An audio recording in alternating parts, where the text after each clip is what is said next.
pessoal. Boa noite. Muito obrigada pela presença de todos. Hoje é uma noite especial para nós. Começamos há uns 2 meses atrás, fazendo um planejamento de vez em quando, de 2 em 2 meses, fazermos uma atividade diferente na casa. E hoje temos o prazer de ter aqui o Dr. Durgante, que faz parte da Associação Médica Espírita do Rio Grande do Sul, que vai nos falar sobre a doença de Alzheimer. E é interessante, eu já assisti pelo menos uma parte dessa palestra, num outro seminário, que a gente preste muita atenção, porque tem tudo a ver com muitas coisas que a gente vem falando aqui na casa. O que a gente às vezes não dá conta de entender o quanto isso se reflete na nossa saúde e na nossa vida no dia a dia. Então, como sempre a gente faz, peço que todos soltem um pouquinho dos seus pesos, procurem respirar bem fundo, se conectem com a sua essência, com o seu centro, para que possamos juntos agradecer o fato de termos podido chegar até aqui, dando mais um passo na nossa caminhada evolutiva de aprendizado que não termina nunca, mas que a gente precisa se esforçar. Na nossa vida, tudo tem uma causa e uma consequência. Aprender requer esforço, requer vontade e requer perseverança. Estamos aqui por isso. Muito obrigada, que assim seja.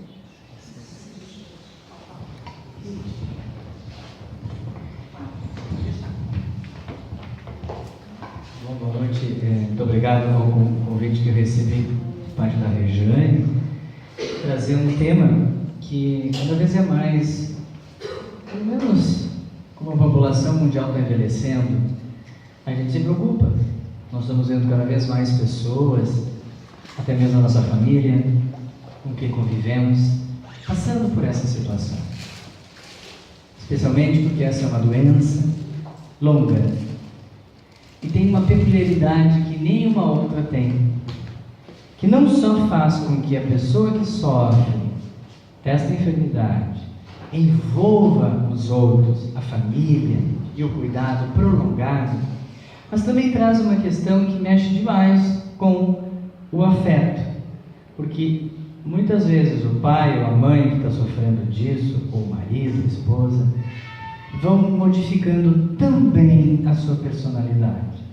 Aquela característica que o fazia uma pessoa amável, querida, bondosa, às vezes passa a ter uma modificação tão marcante na característica daquela pessoa que põe em choque, a prova, as relações afetivas que uma filha tem por um pai, o marido tem pela esposa. Então é uma doença que traz muita reflexão, por isso que também estão surgindo informações. A maior parte dessas informações são mediúnicas, vindas por médiuns que recebem essas informações do plano espiritual, sobre qual é a real finalidade, por que essa doença acontece, qual é as suas matrizes são espirituais, como quase todas as moléstias que temos. As matrizes são espirituais. E a doença de Alzheimer vem sendo também vindo informações que estão ampliando esse entendimento. Então eu coloco aqui um pequeno trecho que eu botei em um dos meus livros, até um dos livros que mais fala sobre Alzheimer, que é um dos primeiros ali, A Vida em Cena, que diz que na vida habitualmente percorremos um caminho natural, Qual é o caminho? Que a gente vai crescendo, vai se desenvolvendo, os anos vão passando e nós vamos aprendendo. E nós vamos entendendo melhor o mundo que nos cerca.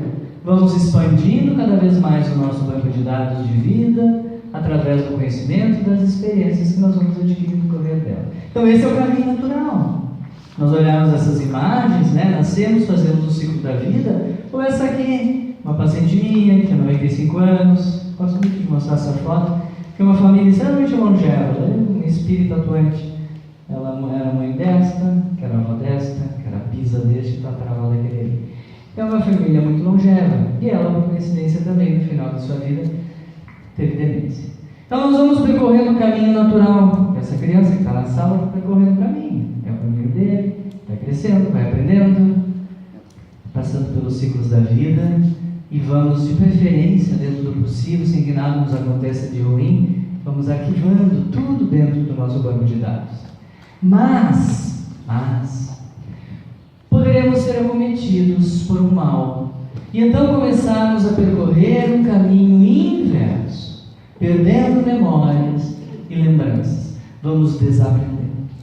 Então o nosso banco de dados de uma vida inteira, aos poucos, vai desaparecendo. Esse é um resumo muito bem escrito, tirei de alguém, sobre isso, sobre a doença de Alzheimer. Esse processo inverso pelo qual percorre uma criança, que é o de desaprender. E ela é longa, cada vez mais comprida, e algumas é mais rápida de oração, e outros é mais lenta. Então, a doença de Alzheimer é uma desordem neurodegenerativa progressiva, que vai ocasionar, como diz aqui, diferentes graus de comprometimento, especialmente, preponderantemente da memória. A demência de Alzheimer, as outras demências que existem, não necessariamente comprometem tanto a memória quanto o Alzheimer. Então, além da memória, outras funções relacionadas à mente humana, a linguagem, a atenção, o julgamento, a orientação no tempo e no espaço, isso nós chamamos de funções cognitivas, também vão começando a se comprometer. As pessoas vão tendo dificuldades de executar aquilo que é mais básico, mais elementar, que são as atividades da vida diária, como tomar banho, banhar-se, locomover-se, higienizar-se, fazer suas necessidades.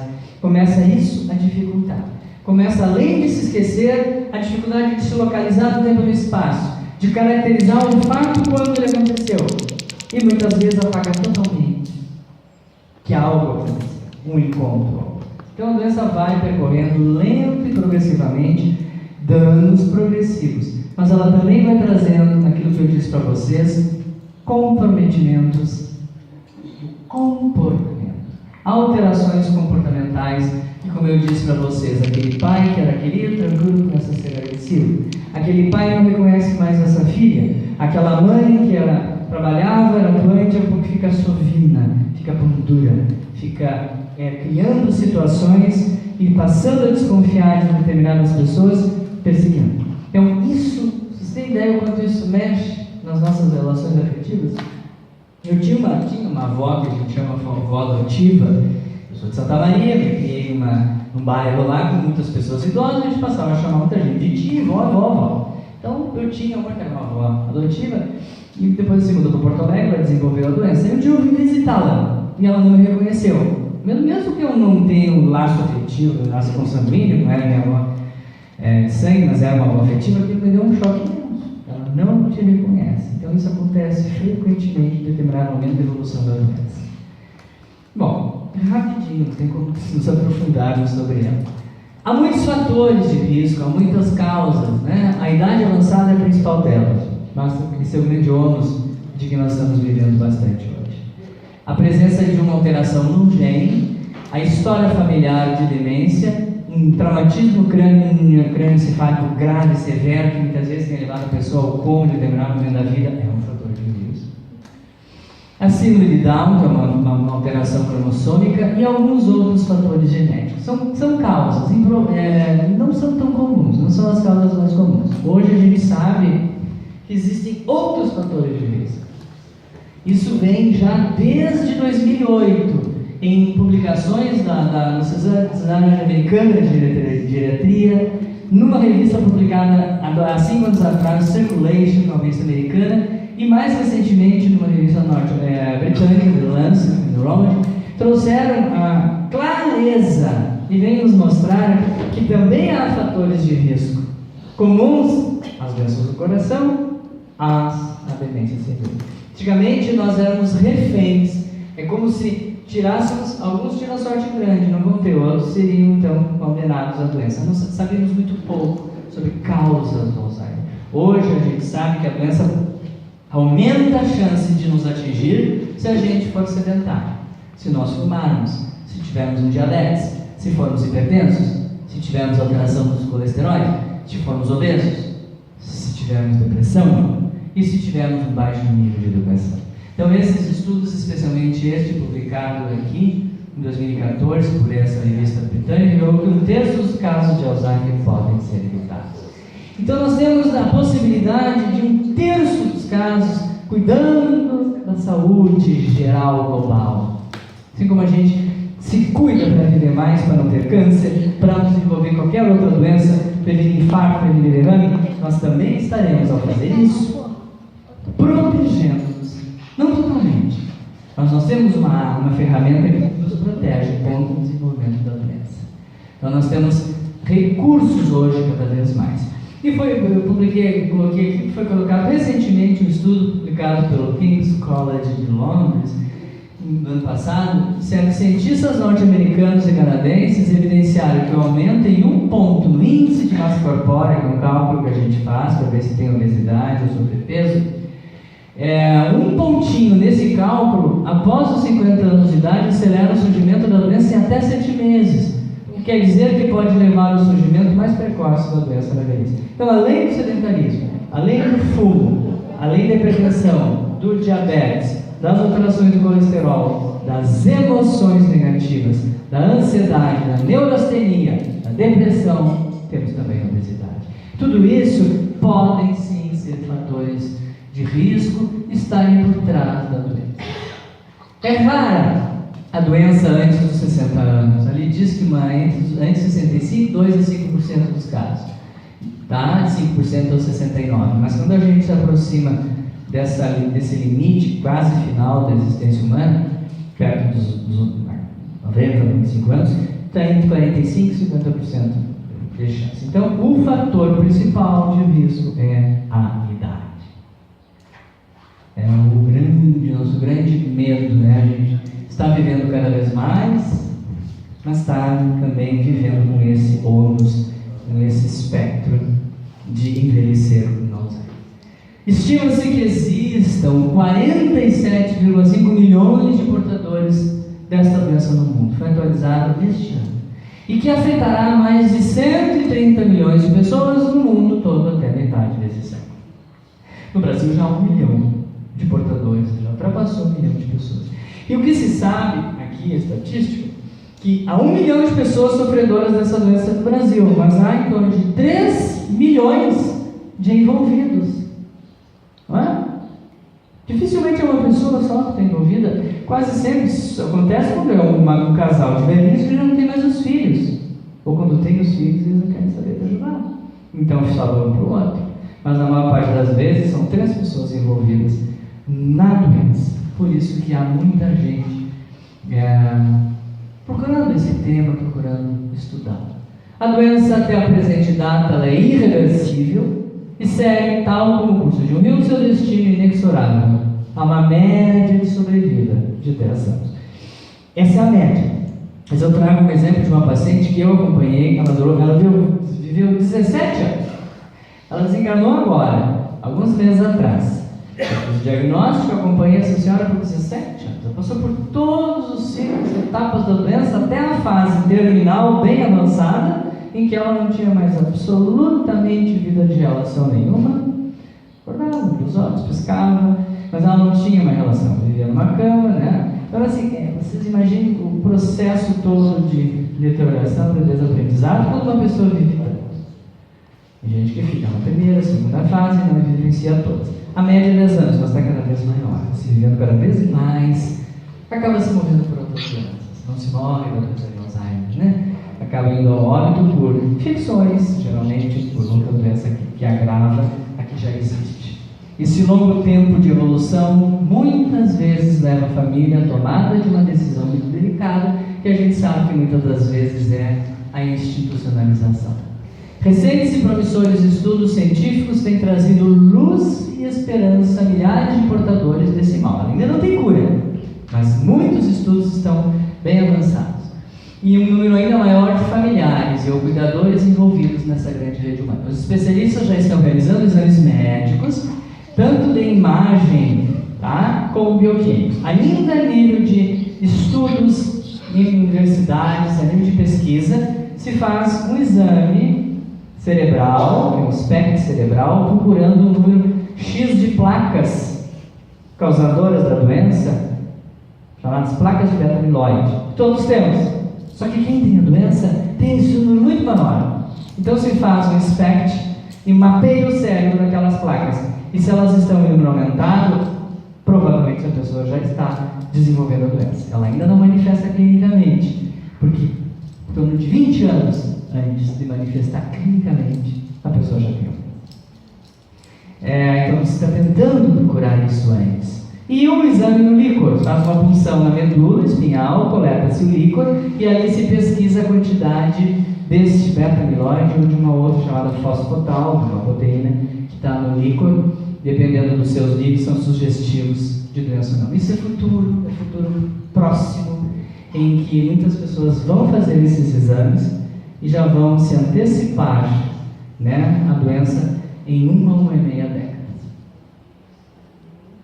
Mas o que a gente tem, e encerra essa primeira parte, vamos para as questões espirituais, que o que temos são nossos recursos. Isso tem um link também com a questão espiritual. Porque se a gente sabe hoje que está em nós, principalmente através da nossa conscientização, esclarecimento, que o cuidado com a saúde global previne a doença, se a gente não faz isso, nós também estamos sendo negligentes com o nosso espírito. Então, há o controle dos fatores de risco como condição hoje básica para a gente prevenir a doença. Há futuramente o uso de vacinas. Existem medicações. A engenharia genética e o uso muitas vezes de células-tronco estão chegando, né, a caminho rapidamente da população geral para serem aplicados. Vacinas, medicamentos que tentam inibir lá no início todo o processo. E também o uso de células-tronco. Esse é o futuro, nós estaremos a caminho, mas o que a gente tem por enquanto é controlar os fatores predisponentes. Bom, então, isso é da ciência. Ela continua estudando, muito está sendo feito, mas a ciência tradicional não olha para esta possibilidade. Ela ainda não reconhece que existe em nós um espírito em que em nós as matrizes das doenças se iniciam, muitas vezes pela nossa invigilância, pelo mau cuidado dos nossos pensamentos, dos nossos atos, dos nossos sentimentos. Nós geramos desequilíbrios fluídicos, energéticos e geramos a doença. Então nós temos uma visão espiritual para isso.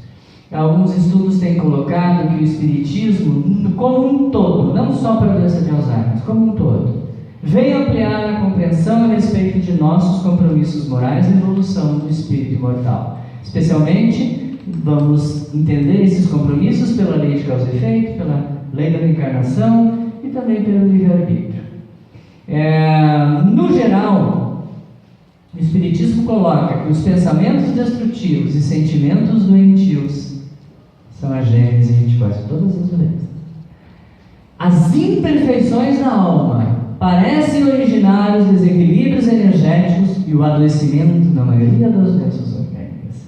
Essa é a visão espiritual das doenças. A demência não poderia ser diferente. Os pensamentos destrutivos e sentimentos doentios desequilibrados parecem gerar também as doenças neurológicas, especialmente o Alzheimer. Como um todo, entendamos as doenças mentais ou físicas à luz do espiritismo como desequilíbrios, desajustes do próprio espírito, em vidas anteriores e na atual. A doença de Alzheimer entra muitas vezes também neste conceito. André Luiz, no livro Mundo Maior, diz o seguinte, sobre esses pensamentos destrutivos e doentios que muitas vezes diziam, mantemos, criamos, cultivamos ao longo da existência. Ele diz que, quanto às perturbações que acompanham a alma no renascimento ou na infância do corpo, na juventude ou na senilidade, é mistério reconhecer que o desequilíbrio começa na inobservância da lei, como a expiação se inicia no crime. adotar a conduta em desacordo com a realidade, encontra esse espírito invariavelmente em todos os círculos onde se veja os efeitos da programação. Então, mais uma vez, a doença de Alzheimer que atinge o nosso pai, nossa mãe, nosso irmão, vovô, vovó, pode ter uma causa espiritual. E essa causa espiritual pode ser esse desajuste, essa inobservância das leis morais. Continua dizendo: ausência de equilíbrio na casa mental, as pessoas que ficam fixadas em impulsos inferiores. No livro Mundo Maior, Calderário, analisando o caso de 2 idosos demenciados, nos chama a atenção para a fixação da mente nos impulsos inferiores, como uma situação de maior gravidade e causadora de muitos quadros demenciais. Quem leu esse livro, ele exemplifica as pessoas que ficam ruminando maus pensamentos, maus sentimentos, vingança, ódio. As pessoas vivem nesse tipo de vibração ao longo de muitos anos. E isso são deletérios, comprometem as suas faculdades mentais e eles podem começar a demenciar por isso. Continuando. Quando a criatura não haja feito da existência o sacerdócio de trabalho construtivo que nos cumpre na Terra, os fenômenos senis, então o envelhecimento do corpo, são mais tristes para a alma. Pois nesse caso o indivíduo já não domina as convivências forjadas pelo imediatismo humano, patenteando-se a fixação da mente nos impulsos inferiores. Então, volta a explicar, André Luiz, que muitos idosos, não aceitando o processo do envelhecimento, da mudança do corpo, as perdas que se administrarão ou não a partir desse instante, poderão então se tornarem mais tristes, não aceitando essas transformações. E aí entra uma das causas muito comuns, aceitas também, até mesmo pela medicina tradicional. Vejam ali, ó. Alguns estudos têm demonstrado que o neuroticismo muitos de nós temos, ou conhecemos quem tem, são as pessoas que têm uma tendência a viver, a conviver, a comungar, a viver o tempo todo, ou boa parte do seu tempo, em emoções negativas. Estão sempre para baixo. Sempre pessimistas, sempre se antecipando aos casos, sempre superestimando as situações, muito negativistas, muito ansiosas, muito neuróticas. Essas pessoas muito ansiosas têm um risco maior de também apresentarem danos cerebrais. E a ciência tradicional diz que esse tipo de perfil de alguém para baixo, muito negativo, eleva o risco de um transtorno cognitivo leve. O que é isso? É um estágio que antecede a demência senil. Então, as pessoas muito ansiosas estão em risco aumentado de desenvolver. Então, vai ao encontro do que Emmanuel falou há tanto tempo atrás, André Luiz falou há tanto tempo atrás, sobre as pessoas que estão fixadas nas mentes em emoções negativas. Segundo estudo conduzido por esse neurologista, publicado em 2007, para cada aumento em um ponto na escala de neuroticismo, aumenta em 2% o risco daquela alteração cognitiva por Alzheimer.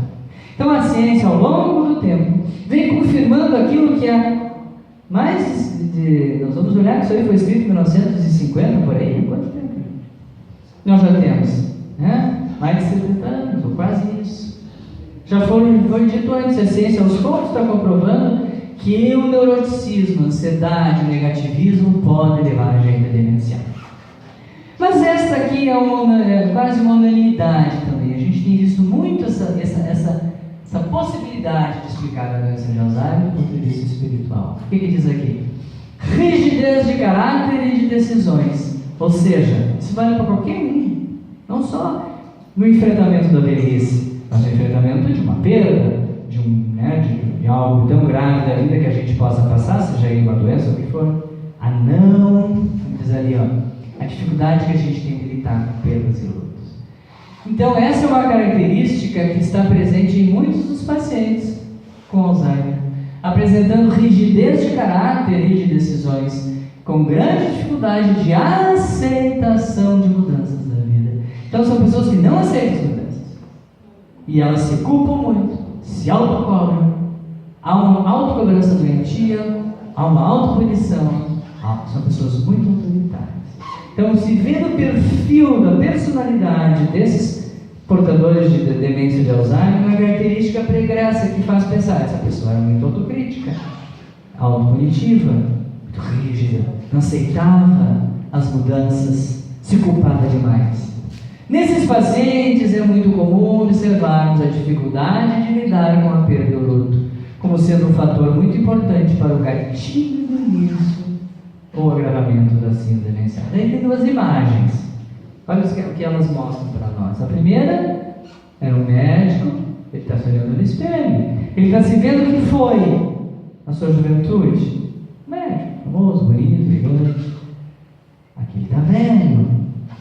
Então muitas vezes essa autoimagem que não é aceita, que não é valorada, acaba determinando nas pessoas danos e pode levá-las à demência.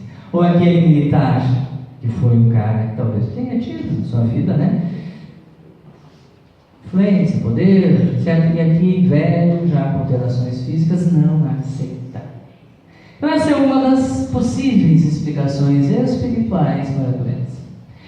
E que é muito parecido com esse subtítulo: ao não preparo para o envelhecimento. A ausência de se preparar para o envelhecimento, gente. Inúmeras pessoas vivenciam grandes conflitos devido à não aceitação das transformações que o processo de envelhecimento acarreta, desperdiçando sublimes oportunidades de inovação, aprendizado e construção de valores espirituais. Não vai envelhecer assim. Envelhecer não é uma droga, uma prática, um acúmulo de perdas e sofrimentos. Então a gente vê assim.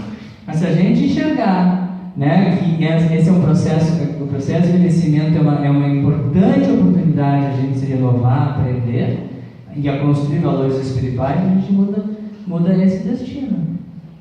Então, o não enfrentamento de feridas da alma vale para o Alzheimer, mas vale muito para a depressão. Quando a gente estuda a depressão na ótica espírita, a gente vai ver muito isso. As pessoas que reencarnaram com objetivos, mas aqui chegando, perderam a capacidade de conseguir, perderam a coragem, se encovardaram, ficaram com medo, desistiram e não lutaram para melhorar. O Alzheimer é parecido com isso também. Esse é um fator comum, muito comum, geralmente apresentando-se por meio de sentimentos e comportamentos doentios. Revolta-se contra o envelhecimento, se magoa com as pessoas, tem ódio, vingança, orgulho ferido, egoísmo, avareza e inveja. Muitos desses sintomas, gente, muitos desses cultivados, desses sentimentos cultivados ao longo da vida podem determinar a doença. Na maioria das vezes, o idoso não encontra forças em si mesmo para enfrentar essas dificuldades e vencê-las, caminhando para o debatimento, desânimo, falta de vontade e depressão.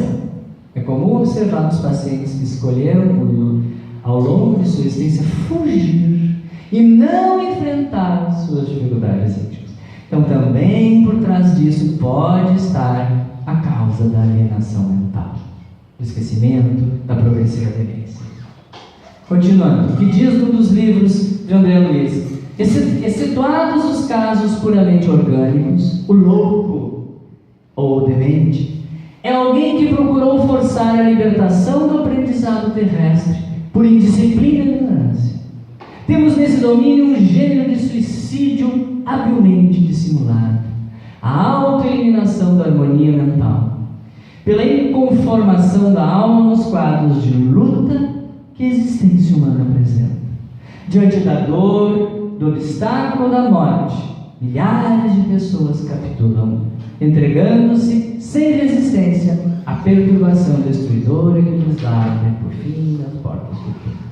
Então, muitas vezes, resumidamente, está lá no livro de André Luiz: não ter coragem, não enfrentar, não lutar, se entregar. Muitas vezes pode estar por trás dessa postura, gente, a explicação para a nossa vida. Mas não foi por estas razões. A gente conhece, convive com pessoas portadoras da doença e olha, mas o pai não tem aquele perfil. A mãe não era essa pessoa autopunitiva, não foi covarde, ela enfrentou, ela foi um amor de pessoa. Ela fez tanto bem aos outros. Ela se doou, ela encarou a vida, ela aceitou a velhice, mas ela também. Muitas vezes não preenche nenhum desses critérios de perfis espirituais, de comportamento, de personalidade, para justificar a doença. Mas provavelmente cai nesse lugar. Cai nessa explicação. Por que da doença? Na mãe, na avó, no marido, na esposa. Por quê?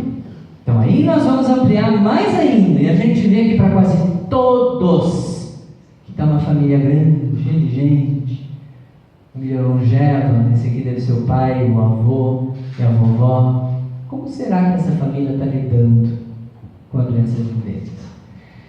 Então, na prática clínica, observa-se em praticamente todos os casos existe uma grande necessidade de aprendizado dos familiares cuidadores. Não está escrito ali, existe uma necessidade de castigo para aquele desgraçado que na vida passada não me cuidou. Há um castigo. Está escrito? Não. O Espiritismo não coloca na nossa boca, espero que nunca a gente diga, castigo. Não é próprio do nosso entendimento das vidas sucessivas, das experiências da alma, mas a gente coloca aprendizado, oportunidade, compromisso. Então, se está acontecendo na família, porque é uma necessidade imensa que o familiar e o cuidador aprenda, particularmente aqueles mais próximos e responsáveis pelo cuidado, que acabam recebendo a maior carga de trabalho e sofrimento. Então, nessa família, grande, ou curta, pequena, há uma constante orientação dos amigos espirituais nesse sentido, abençoando a oportunidade que as pessoas envolvidas na patologia e nos cuidados estão tendo de reorganização de vínculos afetivos e energéticos. Não é por castigo. Não é porque fomos necessariamente maus, que ferimos, que magoamos, ou fomos responsáveis pela tragédia, sofrimento de outrem, que a gente está aqui com o pai e mamãe. Não é nesta forma com que a gente tem que ver. Talvez tenha sido motivado por isso, por reajustes. Então a gente tem que entender que na família, muitas vezes, estamos sendo convocados, chamados a cuidar de alguém.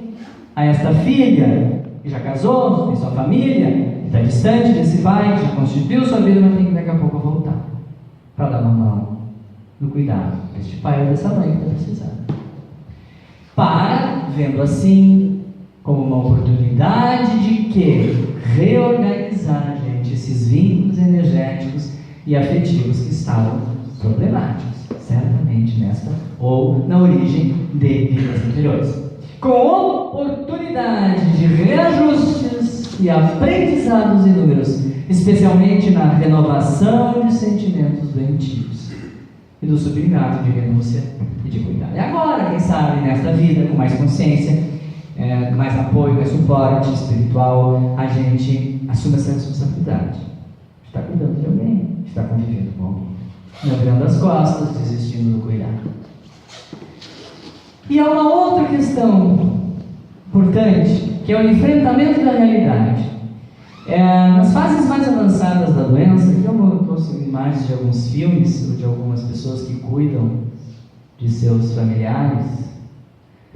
Nas fases mais avançadas da doença, quando já não há mais quase contato afetivo nenhum, não há mais conversa, o portador já não consegue mais falar, mais se comunicar, mais trocar vínculos, ele se desliga. O plano espiritual permite que aquele espírito ali deixe o corpo, não totalmente, porque há uma ligação ainda, fluido energético, ele não desencarnou, e ele vai frequentemente ao plano espiritual, a outra dimensão da existência, e lá ele é trabalhado, é preparado, né? E ele também tem a condição, muitas vezes, de ver, de sentir e de se dar conta como os familiares estão cuidando da doença dele. Se os filhos estão rejeitando, se estão só interessados com o espólio, com o que ficou do dinheiro, que vai ser, que vai ser dividido, se estão brigando entre si, se estão acolhendo, se estão amando, se estão amparando. Isso também é um aprendizado muito para aquele espírito. que depois de desencarnado vai ter que lidar lá no outro plano com a raiva, com o ódio, com a revolta, porque os filhos não amaram. Então tudo tem, é uma grande orquestração espiritual de aprendizado dessa doença. Durante as fases avançadas e finais, o espírito vislumbra mais claramente como seus familiares ou cuidadores estão lidando com a enfermidade em família, como estão os laços de afeto, de amor, de compreensão, de aceitação, de revolta, abandono, rejeição. Como a família está lidando com outras questões, especialmente as financeiras e até mesmo as institucionais. Não há nenhum problema desse tamanho com Alzheimer num lar de longa permanência, não há problema algum. Se a família não tem condições, não consegue dar suporte, institucionalizem, mas que vá junto com a institucionalização o sentimento de amor, de acolhida, de afeto. Essa é a questão. Porque o idoso pode estar dentro da sua própria casa e maltratado, e sofrendo. Todo tipo de violência. Seus filhos ou do esposo mesmo em casa. Então não é a questão em si de botar no asilo ou não, é por que condições e como é que estão sendo feitas as trocas do amor, do afeto, do amparo, do acolhimento. O grupo familiar é santuário de renovação coletiva, onde todos os membros se encontram para crescer juntos, reconciliar-se, aprender a servir, ampliar a capacidade de amar. Reunidos novamente, devem se juntar no processo de libertação que todos estão comprometidos. Todos estamos comprometidos. Não foi por erro, por falha, não faltou sinal, não faltou luz, não houve erro do sistema que naquela família eu nasci. E lá pelas tantas, depois de muitas décadas, eu tenho que estar cuidando de alguém, não por acaso. Tudo no planejamento espiritual detalhado para cada um. A necessidade do cuidado no processo reeducativo do espírito pode se manifestar na nossa família por meio da doença de Alzheimer. Vejam, podemos olhar assim. A necessidade de cuidar de um portador e fazer com que a gente se reeduque o espírito pode ser pela doença de Alzheimer. Tanto é que, e ali nós somos chamados a cuidar, sermos cuidadores, ou profissionais ou não, porque cuidar vem do latim, quer dizer amar, curar. Cuidar é curar. Ou seja, o cuidador é quem está ali para fazer que aconteça essa cura. Não essa cura que a ciência tradicional quer a todo custo fazer, é a cura espiritual, gente, que se dá e está se dando esse processo.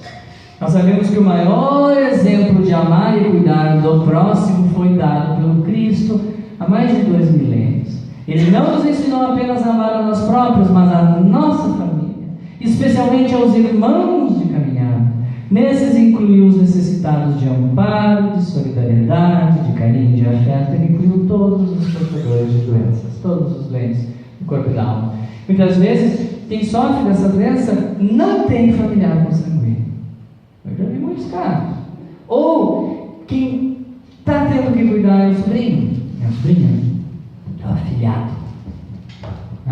Casais, as pessoas não têm filhos, ou se têm, às vezes não consegue que a família direta, faça o cuidado e o amparo. Então, muitas vezes, e mesmo tem pessoas que não são familiares consanguíneos estão envolvidos. Mas a gente tem que ver isso nesse sentido da solidariedade universal, daquilo que nos compete fazer se estiver ao nosso alcance. O cuidador, então, vai ser aquele que vai assumir a responsabilidade de cuidar, de dar o suporte, de assistir qualquer necessidade que essa pessoa tem. Mas não é só dar esse suporte físico, porque muitas vezes esse suporte físico ou material, quem dá é até o mesmo profissional da área de cuidar. Mas é o suporte afetivo mais importante. Os familiares mais diretamente responsáveis pelo cuidado devem fundamentalmente combinar o quê? O tempo, a paciência e o carinho para abrir, amar e cuidar. Gente, é uma árdua tarefa, difícil, que mexe muito com os sentimentos. E quem mais cuida, e eu trouxe um exemplo para vocês de um estudo do ano passado, são as mulheres. As filhas tendem a cuidar mais dos pais idosos que dos filhos. A quantidade de tempo que as filhas devotam aos pais é limitada por fatores como trabalho e família. Já a dedicação dos filhos se justifica apenas pela ausência de outros cuidadores, como irmãs. É assim, lamentavelmente, É uma coisa muito cultural ainda. A mãe é mãe de 7 filhos homens e 2 filhas mulheres. Tá? Uma casou, a outra não. Todos os filhos homens estão livres na hora de cuidar quem cuida da filha solteira. É uma realidade muito frequente. Né? É na hora de fatiar, de dividir esta mãe para ser cuidada por todos de uma forma igual, ou muito próxima do igual.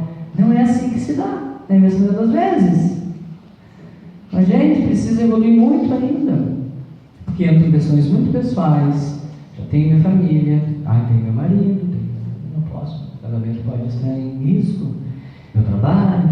Há muitas vezes isso é colocado primeiramente e deixado para trás o sentimento. E aí a gente vai ter que se dar conta depois, quando desencarnarmos, quando a gente vai se dar conta diante da nossa consciência do compromisso que teve, a oportunidade redentora.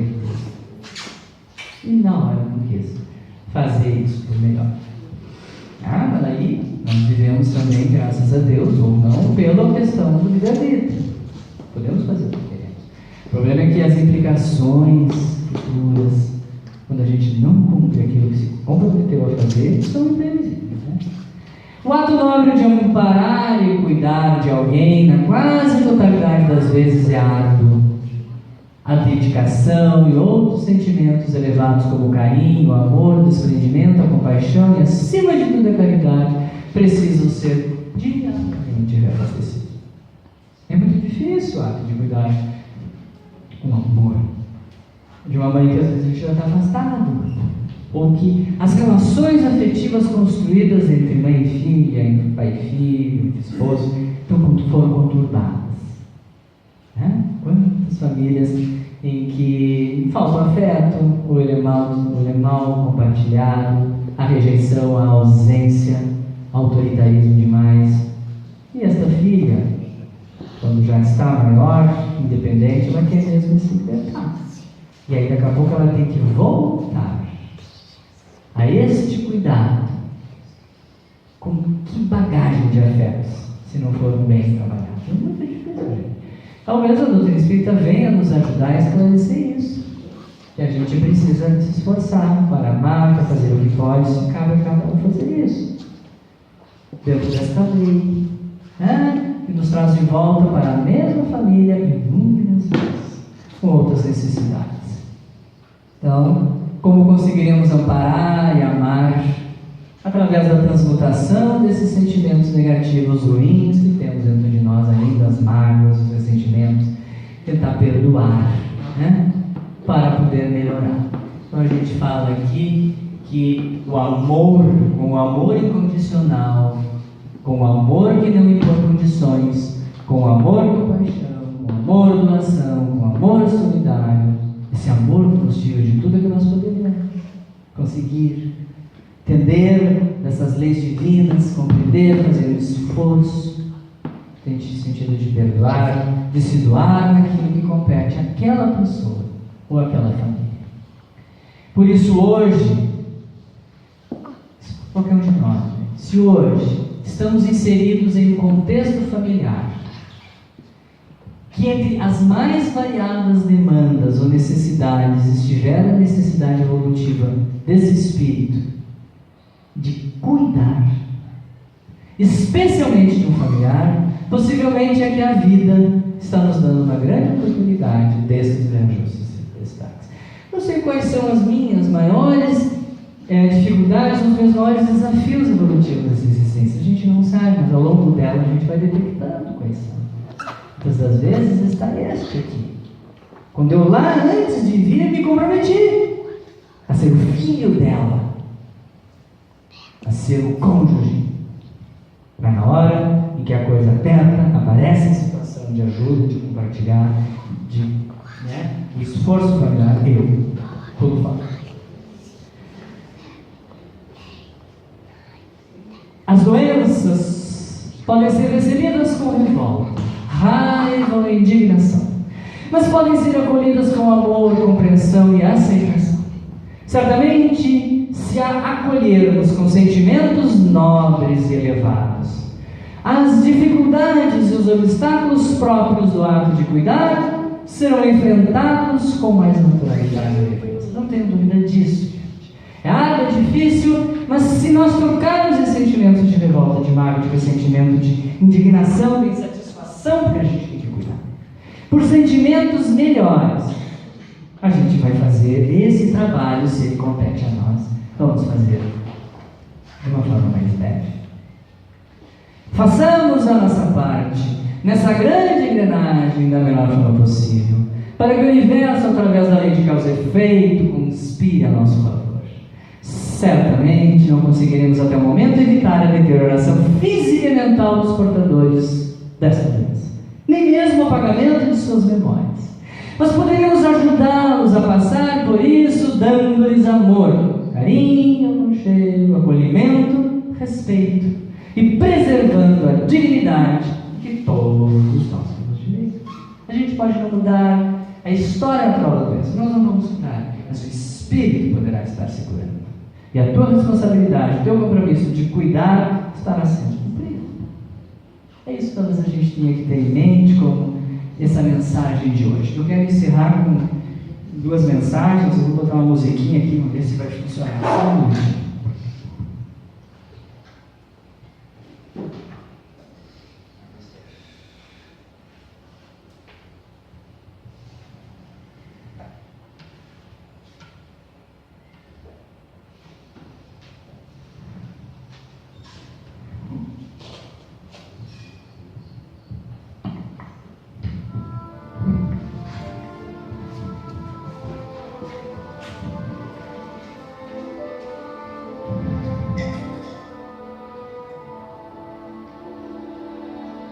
É esse o convite que o ser humano recebe da espiritualidade maior para se refazer perante as leis divinas, para que possa reconstruir a sua vida por meio de novas decisões, novas posturas, ou como provas determinadas pela bondade divina, ou mesmo escolhidas pelo próprio Espírito. Vinde a mim, eu vos aliviarei, vos consolarei, vos tornarei mais doce a vida, mais fáceis a coragem e a consciência, mais suportáveis as provas. Povoarei de bastante claridade o vosso caminho escuro e tortuoso. Aos que sofrem dou a esperança, aos que procuram concedo a luz. Aos que duvidam e desesperam, ofereço a certeza e a fé. Por fim, sede irmãos, ajudai-vos, sustentai-vos na vossa marcha coletiva. Vosso alvo é mais elevado que o desta vida material e transitória, pois consiste nesse futuro espiritual que deve unir-nos todos como membros de uma só família, ao abrigo de inquietações, de necessidades e males inumeráveis. Procurai, portanto, merecê-los por vossos esforços e trabalhos. As três mensagens nos dizem que nós temos uma missão, um objetivo, uma grande oportunidade em nossas mãos se nós formos convidados a cuidar de alguém, a dar apoio, a ser solidário. E que a gente não está só, que a gente tem um amparo, um apoio, que as provas não nos serão tiradas, mas apoio, coragem, teremos, conforto espiritual teremos. E por fim, nos chama a solidariedade universal. Pede que sejamos irmãos, acolhemos as necessidades uns dos outros. E nos coloca que há um futuro espiritual para cada um de nós, que não é aqui ainda. Lá nós seremos uma única família.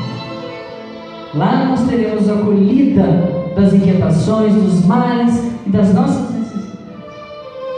Essa é a grande mensagem do Espiritismo que nos traz. Se o nosso desafio é enfrentar essa doença, lidar com ela, cuidar, amar, que a gente faça com essa visão. E o que nos espera realmente é esse futuro espiritual. Aqui trouxe alguns livros que estão lá atrás, algumas pessoas já até adquiriram. E alguns falam sobre a bênção, outros falam sobre a espiritualidade. Quem estiver interessado, eu fotografarei no fim. Então vamos encerrando esse nosso encontro, pedindo a esse Cristo que nos trouxe uma mensagem tão linda de paz, de amor, de solidariedade, de compaixão, que Ele nos envolva nos momentos em que a gente mais precisa, quando está enfrentando estes desafios. Que a gente não enfraqueça, não esmoreça e busque sempre nessa fonte. E ela está à nossa disposição para nos fortalecer, realmente nos encorajar para essa luta. Uma luta que todos estamos envolvidos dentro da nossa reforma. Muito obrigado.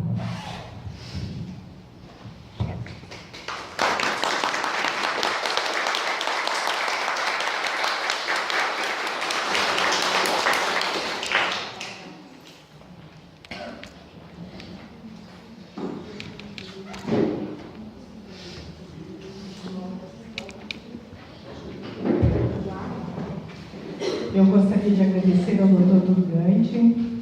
Acho que temos muitas reflexões, né? Inúmeras. Muitas vezes, tudo isso é falado de formas tão diferentes aqui nesse lugar. Quando a gente lê tantas coisas diferentes, mas todas se voltam para isso.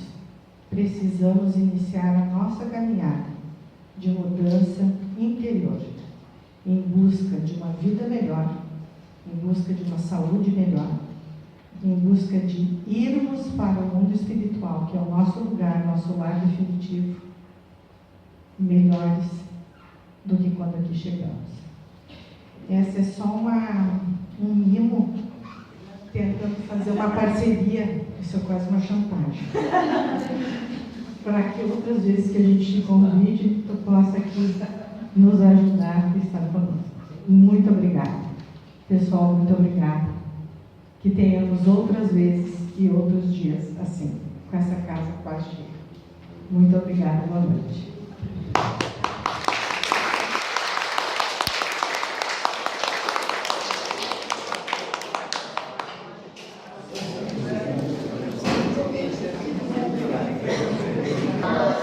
Só um pouquinho, deixa eu só pegar aqui a filmagem.